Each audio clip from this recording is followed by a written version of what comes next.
Bonsoir, merci d'avoir choisi TV Plus Madagascar en ce début de semaine. Voici les titres de notre édition. Tiadan a été le théâtre d'une vive tension ce matin. Le député d'Adjivumam a été la première personne arrêtée lors d'une manifestation rassemblant étudiants et Génération Z pendant plus de 3 heures. Des affrontements opposés les manifestants aux forces de l'ordre. À la suite de l'arrestation du député élu dans la circonscription d'Arivumam, interpellé lors d'un mouvement de protestation à Ankatch, plusieurs de ses collègues, issus de différentes tendances politiques, se sont lancés dans une véritable course pour tenter de retrouver le lieu où ils seraient détenus. Les forces de l'ordre du G6 ont utilisé des armes et des munitions létales pour disperser les manifestants. À Ankatch aujourd'hui, même les civils présents dans les rues autour de Tiadan ont été dispersés à coups de gaz lacrymogène et de tirs en l'air.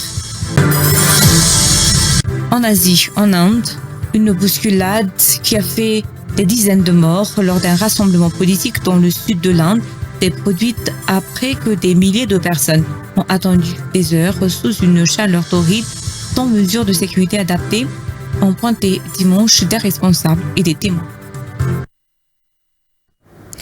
Tiadan a été le théâtre d'une vive tension ce matin. Le député d'Adjivumam a été la première personnalité arrêtée lors d'une manifestation rassemblant étudiants et Génération Z pendant plus de 3 heures. Des affrontements ont opposé les manifestants aux forces de l'ordre. Ces derniers annoncent que leur grève ne cessera pas sans solution concrète aux problèmes sociaux qui touchent la population. Romy Herman Fetchenjimananzar.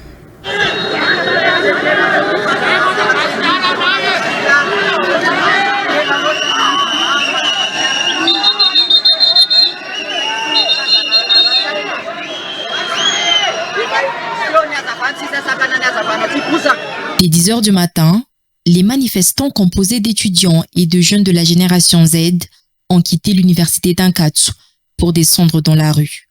Banderole en main, ils entendaient faire entendre leur désaccord et rayer un bout à tout afin de dénoncer diverses injustices sociales. Mais leur progression a été rapidement stoppée par un important dispositif de sécurité.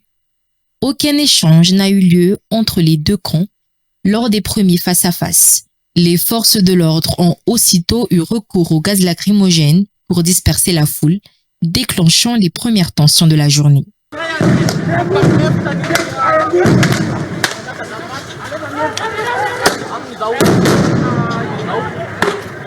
Alors que les étudiants se repliaient dans l'enceinte de l'université, les premières arrestations sont intervenues. Parmi les personnes interpellées figure le député de Madagascar élu à Arivumam, Radirsan Antoine, arrêté par les forces de l'ordre.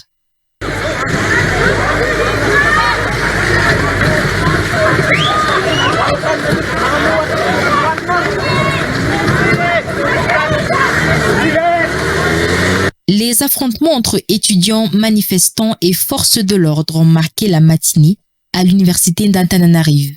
Les jeunes ont réagi en lançant des pierres, tandis que la police a utilisé des gaz lacrymogènes pour disperser la foule. Ces heures qui ont débuté vers 10 heures ont duré près de 3 heures avant que les négociations ne soient engagées à 13h45. Les étudiants et la Génération Z ont affirmé que leur mouvement se poursuivra tant que les problèmes sociaux auxquels fait face la population malgache ne seront pas résolus, réitérant ainsi leurs revendications auprès des autorités. À la suite de l'arrestation du député élu dans la circonscription d'Arivunmam, interpellé lors d'un mouvement de protestation en Kats, plusieurs de ses collègues issus de différentes tendances politiques se sont lancés dans une véritable course pour tenter de retrouver le lieu où ils seraient détenus. D'abord présents à Fiadalan puis à Kadlalan, les députés affirment n'avoir reçu pour seule réponse des forces de l'ordre que l'élu en question ne s'y trouvait pas. Selon eux, la Constitution protège les parlementaires de toute arrestation liée à leur prise de position face à cette situation. Les élus demandent avec insistance la libération immédiate de leurs collègues, le député Antoine Radzirisson, Gracia Angiatsituir, Ivrasat, Omeka Hanefson. À la suite de l'arrestation d'un député malagasy élu dans la circonscription d'Arivunmam, interpellé à Ankatsu lors d'un mouvement rassemblant les générations Z et des étudiants de l'université, plusieurs de ses collègues issus de divers courants politiques se sont précipités à Fiadanan puis à Kadlalan pour tenter de retrouver le lieu où il aurait été détenu. Cependant, selon les déclarations des gendarmes rencontrés sur place, le parlementaire ne s'y trouvait pas, affirment les députés.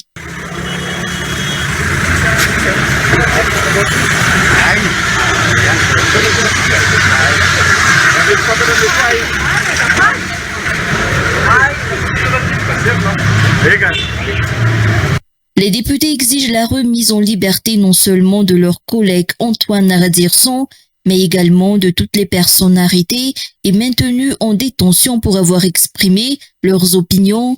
Ils rappellent que la liberté d'expression constitue un droit fondamental garanti par la Constitution et que les élus ne peuvent en aucun cas être arrêtés pour leur prise de parole, quelle que soit l'appartenance politique. Nous sommes solidaires, affirme-t-il, en appelant l'ensemble des députés à rejoindre leur mobilisation en faveur de la libération immédiate de Radzirisson Antoine, député élu à Arivunmam.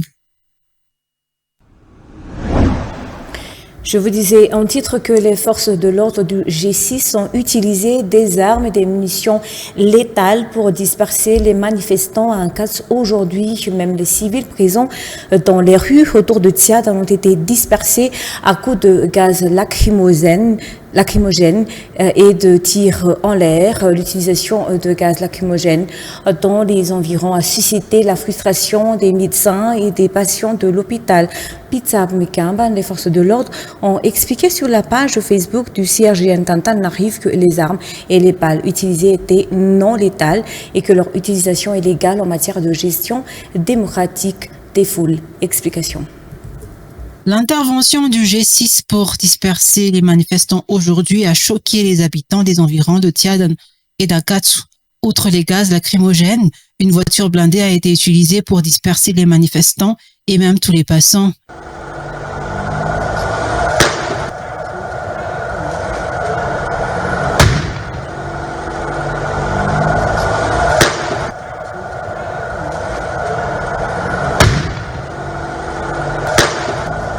Ils ont utilisé des armes pour disperser les manifestants à Ankatsu, comme le montrent plusieurs vidéos qui ont circulé sur les réseaux sociaux.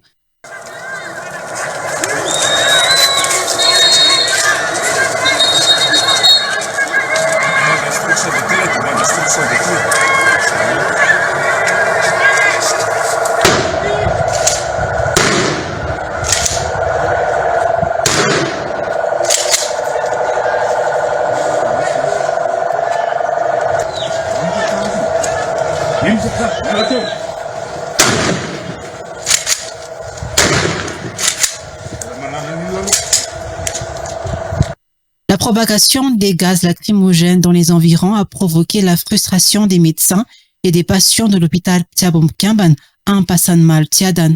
Le G6 a contraint les responsables de l'hôpital à fermer l'établissement et à ne pas abriter les manifestants. Nos malades suffoquent. Vous ne devriez pas faire ça ici. Ici, c'est un hôpital. Pourquoi vous n'allez pas ailleurs? Allez par là ou là.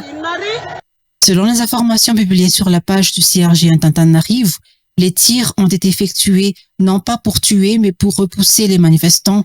Les munitions non létales qui ont été utilisés n'ont pas été tirés vers les manifestants. Le calme a commencé à revenir à Ankatch et dans ses environs vers 14 heures. Et puis les sénateurs et les membres du personnel du Sénat dirigés par le président du Sénat, le général Ravaman Richard, ont apporté leur aide aux parlementaires victimes de vandalisme, dont notamment les propriétés ont été incendiées en marge de la manifestation de la Gen Z jeudi 25 septembre dernier. Il s'agit du député du 5e arrondissement, Naevo Raouldine, du député Tassimjan Anji Rasivaïn et de la sénatrice de la province d'Antananarivo, la Latina Rakutunjazaf. C'est dans les épreuves qu'on reconnaît les vrais amis, selon Augustin Anjiamananouro, vice-président de l'Assemblée nationale chargé de la province d'Antananarivo, qui a représenté les victimes. À part cela, la grande famille du Sénat a également présenté ses condoléances à la famille du député Jean-Jacques Rabé-Négina, qui a perdu la vie à la suite d'un accident survenu dans la nuit du 25 septembre dernier. Les produits de consommation courante commencent à se faire rares dans les petits comme les grands commerces de la capitale. Conséquence directe de la situation actuelle que traverse le pays, le riz et les produits de première nécessité sont particulièrement concernés par cette pénurie en raison de l'insuffisance des stocks dans les magasins. Le transport des marchandises assuré par des camions est perturbé sur les routes à cause des manifestations dans certaines régions. Les pillages perpétrés contre de nombreux grands magasins lors des manifestations contre les délestages ont également eu un impact sur les petits commerçants. Aujourd'hui encore, les commerçants du marché d'Anjavouang poursuivent leur activité comme d'habitude. La fermeture des étals dépendra de l'ampleur que prendra la manifestation de ce jour, selon leur dire. Elisa Herman et Kranefson. La majorité des étals du marché d'Anjavouang sont à moitié vides. Les produits s'écoulent rapidement alors qu'il n'y a plus de stock disponible. La situation actuelle du pays commence à affecter sérieusement la consommation. Les produits se font rares tant auprès des petits que des grands magasins qui sont les principaux fournisseurs des petits commerces. Ces grandes enseignes ont été les cibles de pillage durant les récentes manifestations anti-délestage. Le riz figure parmi les denrées les plus rapidement épuisées dans les magasins. Certains commerçants ne permettent même plus l'achat de plus de 20 mesures au capoca par client. Le transport du riz et d'autres produits est suspendu à cause des manifestations dans certaines régions du pays.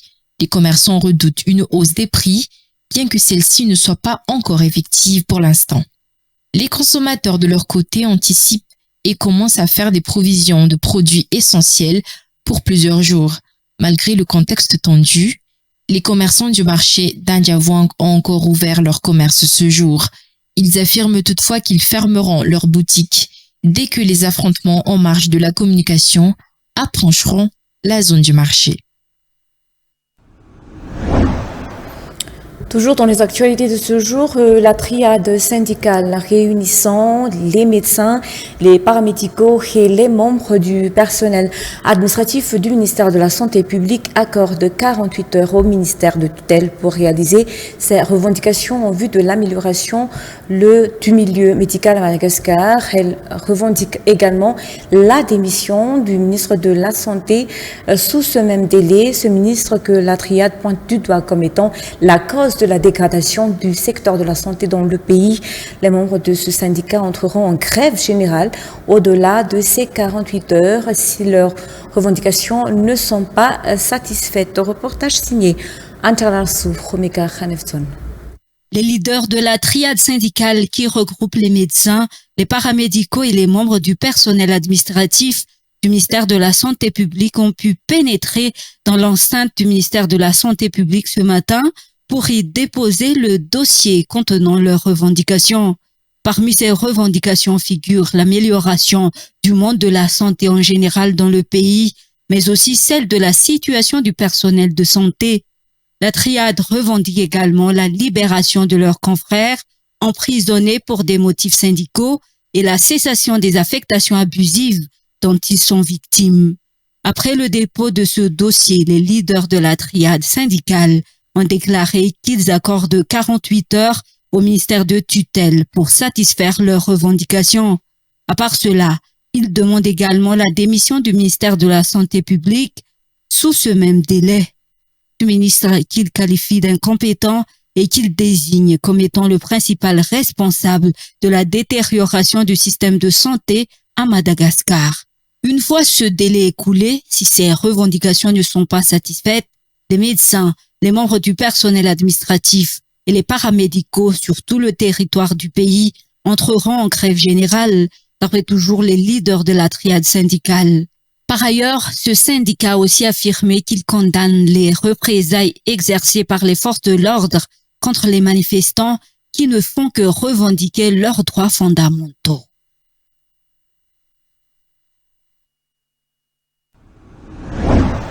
Actualité internationale en Asie, en Inde, une bousculade qui a fait des dizaines de morts lors d'un rassemblement politique dans le sud de l'Inde.